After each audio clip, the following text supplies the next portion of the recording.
How would you feel if you were chained to someone you don't like? Frustrated, obviously. But what if the day you could be free was canceled? Would you run away anyway? Absolutely. Well, that happened to Goldie Roth, the main character in Museum of Thieves. Hi, I'm Aiden. And I'm Harrison.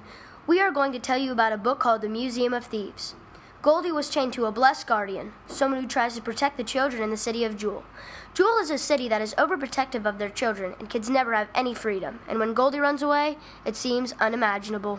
When Goldie is out on her own, she comes to the Museum of Dunt, a place where anything can happen. The museum is not normal. Some might say that it's magic, and strange things have been happening there. Goldie meets many new people in the museum, like Toadspit, a young boy who ran away and has been living there. She also meets Sinu, a kindly man who also lives at the museum. The museum is full of dangers, and the people who live there are thieves, but they only take what is needed. Goldie's a thief herself, as she stole the scissors to free herself from the chains.